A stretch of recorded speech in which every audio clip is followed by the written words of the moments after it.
आज सुनते हैं कृष्ण जन्माष्टमी संपूर्ण व्रत कथा।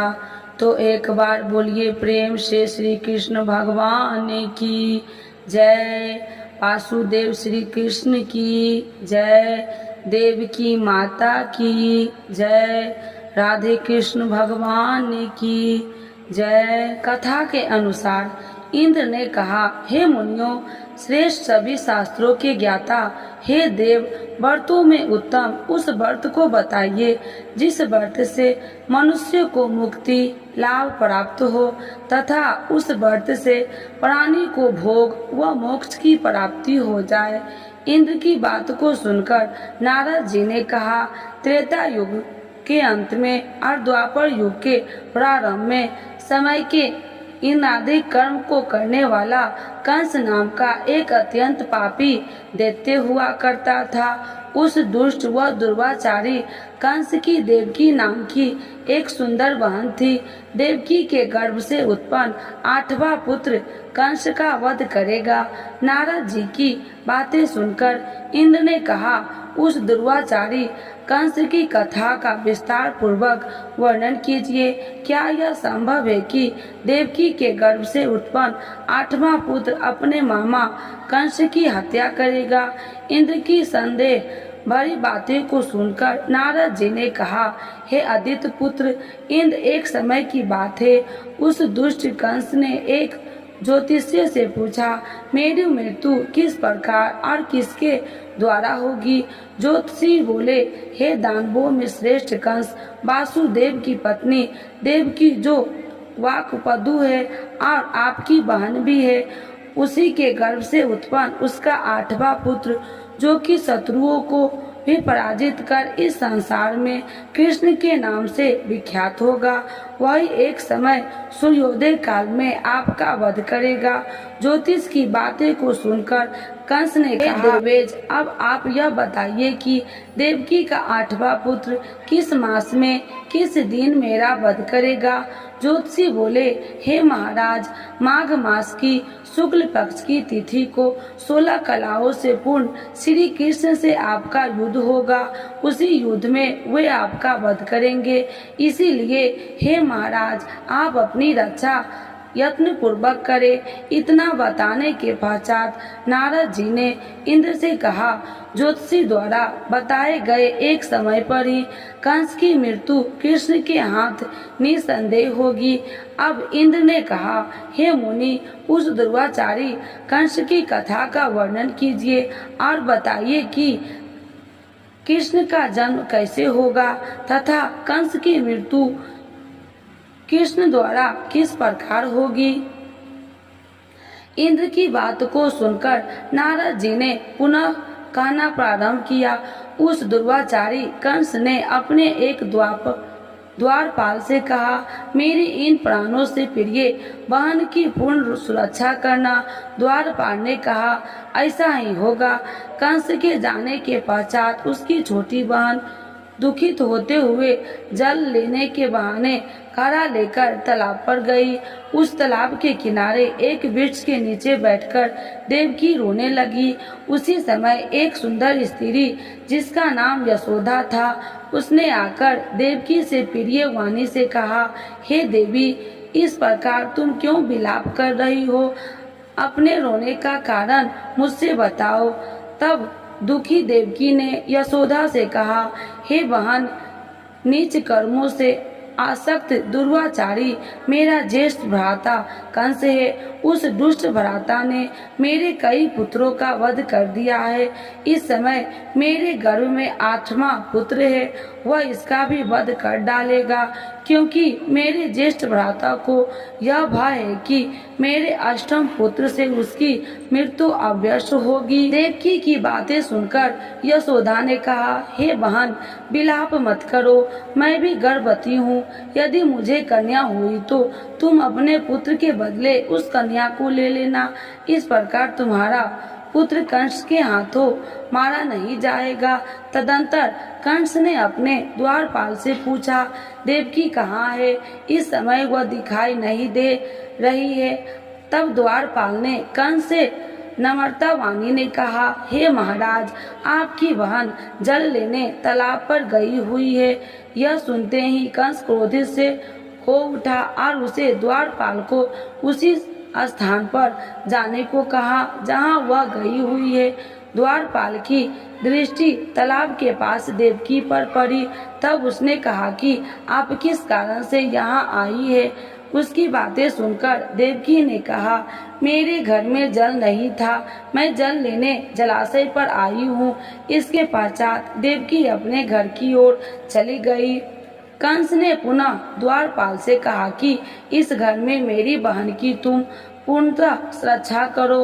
अब कंस को इतना भय लगने लगा कि घर के भीतर दरवाजे में विशाल ताले बंद करवा दिए और दरवाजे के बाहर दैत्य और राक्षसों को पहरेदारी के लिए नियुक्त कर दिया। कंस हर प्रकार से अपने प्राणों को बचाने के प्रयास कर रहा था। एक समय सी राशि के सूर्य में आकाश मंडल में जलाधारी मेघों में अपना प्रभुत्व स्थापित किया। भादो मास की कृष्ण पक्ष की अष्टमी तिथि को घनघोर अर्धरात्रि थी। उस समय चंद्रमा भी विश्व राशि में था। रोहिणी नक्षत्र बुधवार के दिन सौभाग्य योग से संयुक्त चंद्रमा की आधी रात में उदय होने पर आधी रात के अंतर एक घड़ी जब वह जाए तो श्रुति स्मृति पूर्णावक्त फल निसंदेह प्राप्त होता है। इस प्रकार बताते हुए नारद जी ने इंद्र से कहा, ऐसे विजय नामक शुभ मुहूर्त में श्री कृष्ण का जन्म हुआ है और श्री कृष्ण के प्रभाव से ही उसी क्षण वंदीगिरी के दरवाजे स्वयं खुल गए।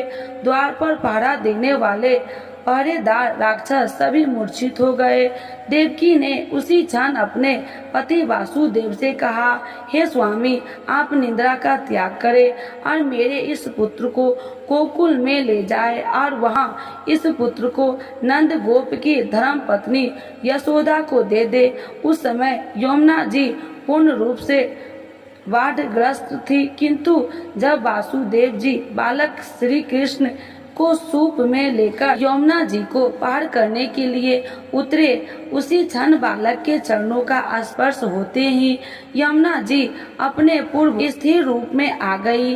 किसी प्रकार वासुदेव गोकुल पहुँचे और नंद के घर में प्रवेश कर उन्होंने अपना पुत्र तत्काल उन्हें दे दिया और उसके बदले में उनकी कन्या ले ली। वे तत्काल वहां से वापस आकर कंस के वंदीगिरी में पहुंच गए। प्रातः काल जब सभी राक्षस पहरेदार निद्रा से जागे तो कंस ने द्वारपाल से पूछा कि अब देवकी के गर्भ से क्या हुआ है, इस बात का पता लगाकर मुझे बताओ।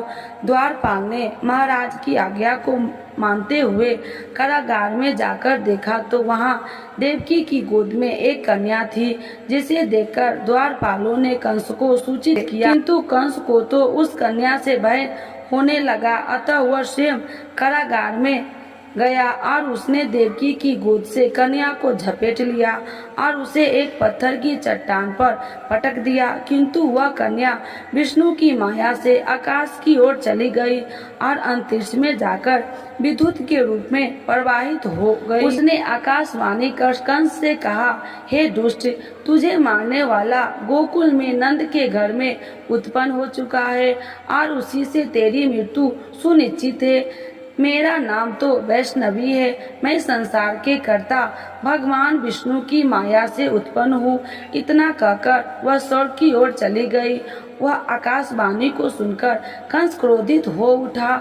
उसने नंद के घर से पूतना राक्षसी को कृष्ण का वध करने के लिए भेजा, किंतु वह राक्षसी कृष्ण को स्तनपान कराने लगी तो कृष्ण ने उसके स्तन से उसके प्राणों को खींच लिया और वह राक्षसी कृष्ण कृष्ण कहते हुए मृत्यु को प्राप्त हो गई। जब कंस को पूतना की मृत्यु का समाचार प्राप्त हुआ तो उसने कृष्ण के वध करने के लिए क्रमशः कैसी नामक दैत्य को अश्व के रूप में, उसके पश्चात अरिष्ट नामक दैत्य को बैल के रूप में भेजा, किंतु ये दोनों भी कृष्ण के हाथों मृत्यु को प्राप्त हुए। इसके पश्चात कंस को काल यखाय नामक दैत्य को कौवे के रूप में भेजा, किंतु वह भी कृष्ण के हाथों मारा गया।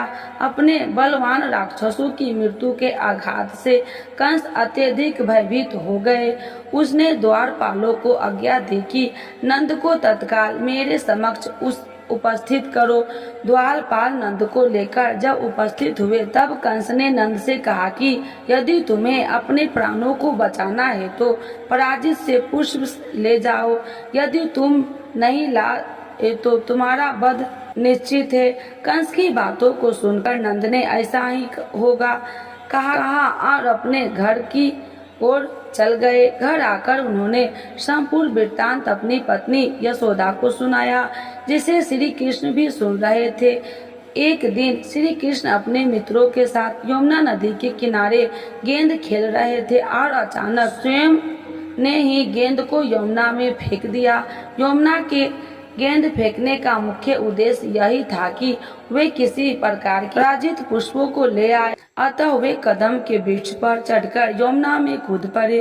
कृष्ण की यमुना में कूदने का समाचार श्रीधर नामक गोपाल ने यशोदा को सुनाया।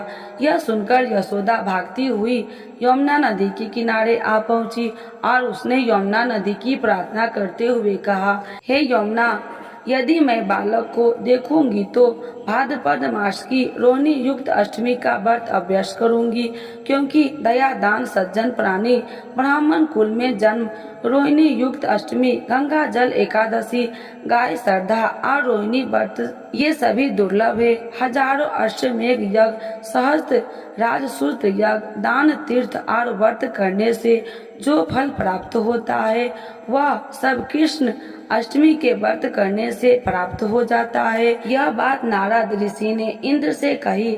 इंद्र ने कहा, हे मुनियों, मैं श्रेष्ठ नारद यमुना नदी में कूदने के बाद उस बाल रूपी श्री कृष्ण ने पाताल में जाकर क्या किया, यह संपूर्ण वृत्तांत भी बताइए। नारद जी ने कहा, हे इंद्र, पाताल में उस बालक से नागराज की पत्नी ने कहा कि तुम यहाँ क्या कर रहे हो, कहाँ से आए हो और यहाँ आने का क्या प्रयोजन है।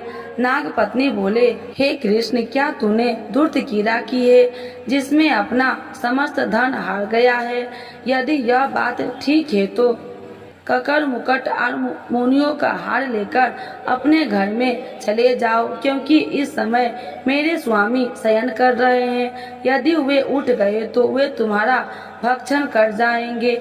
नाग पत्नी की बातें सुनकर कृष्ण ने कहा, हे कांते, मैं किस प्रयोजन से यहाँ आया हूँ वह वृत्तांत मैं तुम्हें बताता हूँ, समझ लो। मैं कालिये नाग से मस्तक को कंस के साथ धूर्त के हार चुका हूँ और यही लेने मैं आया हूँ। बालक श्री कृष्ण की बात को सुनकर नाग पत्नी अत्यंत क्रोधित हो उठी और अपने सोए हुए पति को उठाते हुए उसने कहा, हे स्वामी, आपके घर यह शत्रु आया है, अतः आपका इसका हनन कीजिए। अपनी स्वामिनी की बातें को सुनकर कालिया नाग इंद्रा अवस्था से जाग पड़ा और बालक श्री कृष्ण से युद्ध करने लगा।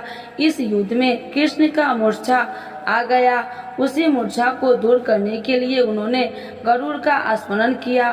स्मरण होते ही गरुड़ वहां आ गए। श्री कृष्ण अब गरुड़ पर चढ़कर कालिया नाग से युद्ध करने लगे और उन्होंने कालिया नाग को युद्ध में पराजित कर दिया। अब कालिया नाग से भली भांति जान लिया था कि मैं जिससे युद्ध कर रहा हूँ वे भगवान विष्णु के अवतार श्री कृष्ण ही है। अतः उन्होंने श्री कृष्ण के चरणों में साष्टांग प्रणाम किया और पराजित से उत्पन्न बहुत से पुष्पों को मुकुट में रखकर श्री कृष्ण को भेंट दिया। जब श्री कृष्ण चलने को हुए तब कालिया नाग की पत्नी ने कहा, हे स्वामी, मैं कृष्ण को नहीं जान पाई। हे जनार्दन, मंत्र रहित, क्रिया रहित, भक्ति भाव रहित मेरी रक्षा कीजिए। हे प्रभु, मेरे स्वामी मुझे वापस दे दे। तब श्री कृष्ण ने कहा कि हे सर्पिणी, दैत्यों में जो सबसे बलवान है उस कंस के सामने मैं तेरे पति को ले जाकर छोड़ दूंगा, अन्यथा तुम अपने घर को चली जाओ। अब श्री कृष्ण की कालिया नाग के फन पर नृत्य करते हुए यमुना के ऊपर आ गए। तदंतर कालिया को फुफकार से तीनों लोकों में कामपयन हो गए। श्री कृष्ण कंस की मथुरा नगरी को चले गए।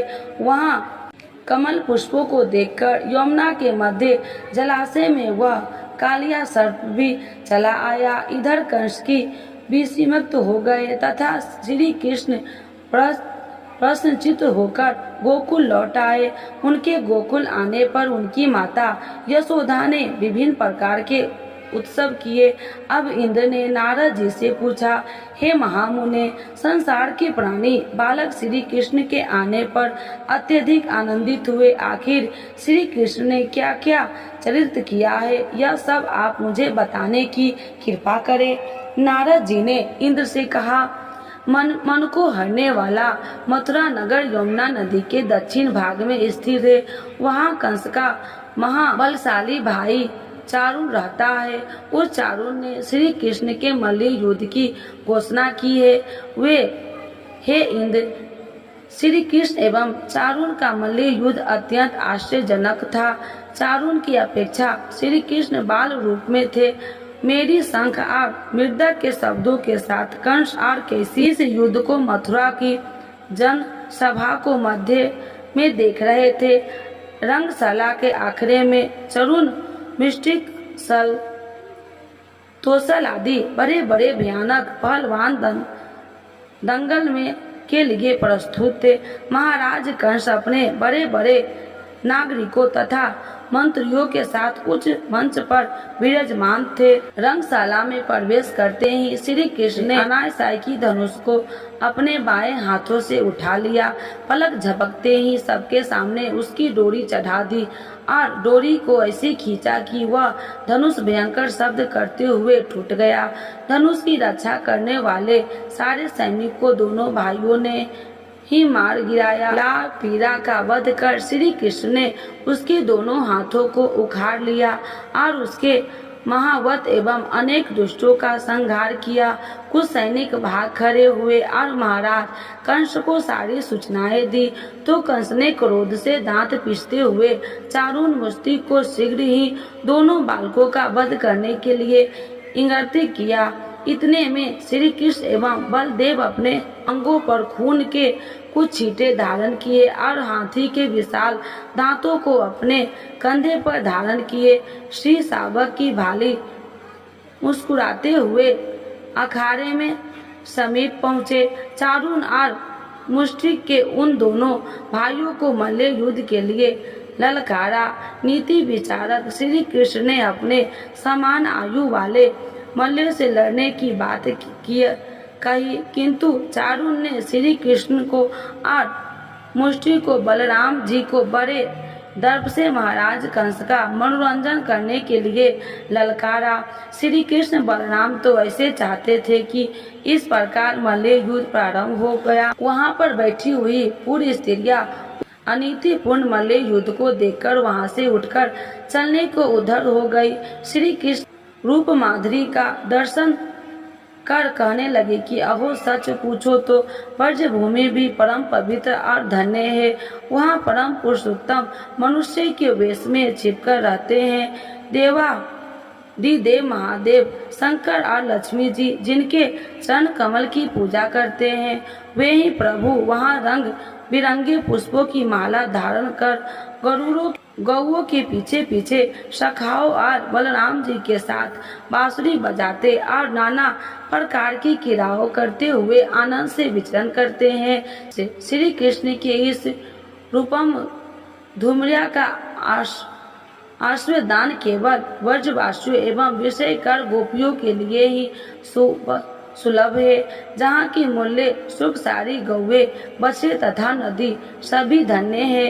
वे स्वतंत्र रूप से श्री कृष्ण की विधिवत प्रकार की माधुर्यों का पान करने निराहार हो जाते हैं। तभी वे ऐसी चर्चा कर रही है थी। श्री कृष्ण ने चारुन और बलराम जी के मुष्टक को पछाड़कर उनका वध कर दिया। तदंतर कूट, सल, सोतन आदि भी मारे गए।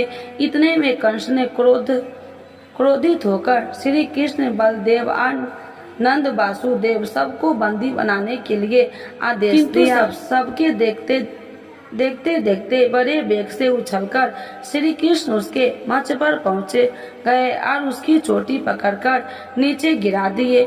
उसकी छाती के ऊपर कूद गए, जिसके उसके प्राण वेछुरु उड़ गए। इस प्रकार सहज ही कंस मारा गया। श्री कृष्ण ने रंगशाला में अनुचरों के साथ कंस का उद्धार किया। कंस के पूजित शंकर भी इस रंग को देखकर कीर्त हो गए, इसीलिए उनका नाम श्री रंगेश्वर हुआ। वह स्थान आज भी श्री कृष्ण इस रंगमयी लीला की पातका फैला रहा है। श्री भागवत अनुसार तथा श्री विश्वनाथ चक्रवर्ती पाद के विचार से कंस का वध शिवरात्रि के दिन हुआ था, क्योंकि कंस के क्रूर और एकादशी की रात अपने घर बुलाया था।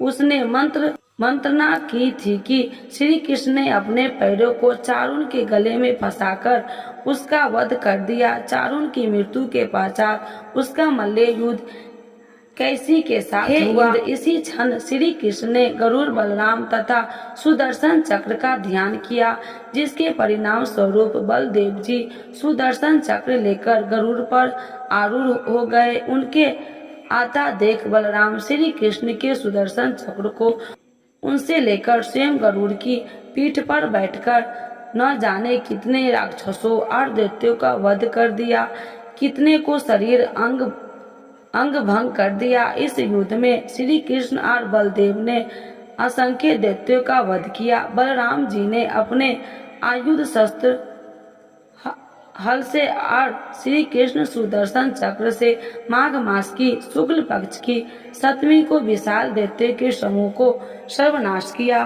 तब अंत में केवल दुर्वाचारी कंस ही बच गया। तो कृष्ण ने कहा, हे दुष्ट अधर्मी दुर्वाचारी, अब मैं इस महायुद्ध स्थल पर तुझसे युद्ध कर तथा तेरा वध कर इस संसार को तुझसे मुक्त कराऊंगा। यह कहते हुए श्री कृष्ण ने उसके केशों को पकड़ लिया और कंस को घुमाकर पृथ्वी पर पटक दिया, जिससे वह मृत्यु को प्राप्त हुआ। कंस के मरने पर देवताओं ने शंख घोष व पुष्पवर्ती की वहां उपस्थित समुदाय श्री कृष्ण की जय जयकार कर रहा था। कंस की मृत्यु पर नंद देव की, वासुदेव, यशोदा और इस संसार के सभी प्राणियों ने हर्ष पर्व मनाया। तो एक बार बोलिए प्रेम से श्री कृष्ण भगवान की जय। राधे कृष्ण भगवान की जय। जन्माष्टमी उपवास और पूजन विधि। इस कथा को सुनने के पश्चात इंद्र ने नारद जी से कहा, हे ऋषि, इस कृष्ण जन्माष्टमी का पूर्ण विधान बताइए। वह इसके करने से क्या पुण्य प्राप्त होता है, इसके करने की क्या विधि है। नारद जी ने कहा, हे इंद्र, भाद्रपद मास की कृष्ण जन्माष्टमी को इस व्रत को करना चाहिए।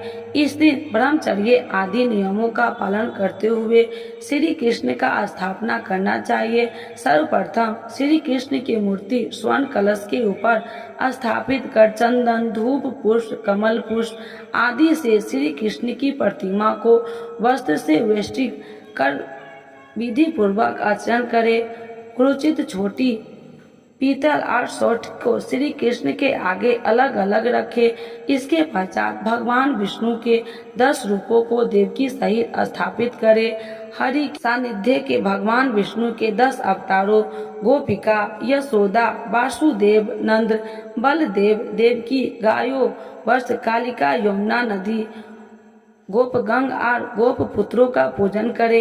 इसके पश्चात 8वें वर्ष की स्थापित इस महत्वपूर्ण व्रत का उद्यापन कर भी करे। यथाशक्ति विधान द्वार श्री कृष्ण की स्वर्ण प्रतिमा बनाए। इसके पश्चात मत्स्य कुरुम इस मंत्र द्वारा आचरण अनादि करे। आचार्य ब्रह्मा तथा 8 ऋषित्व को वैदिक रीति से वर्णन करे। प्रतिदिन ब्राह्मणों को दक्षिणा और भोजन देकर प्रसन्न करे। श्री कृष्ण जन्माष्टमी के भोजन विधि। उपवास के पूर्व रात्रि का हल्का भोजन करे और ब्रह्मचर्य का पालन करे। उपवास के दिन प्रातःकाल स्नान आदि नित्य कर्मों से निवृत्त हो जाए। पश्चात सूर्य को सोम, यम, कमल, संधि, भूल पर्व, दिक्पदी भूमि आकाश खेचर अमर और ब्रह्मादि को नमस्कार कर पूर्व उत्तर मुख बैठे।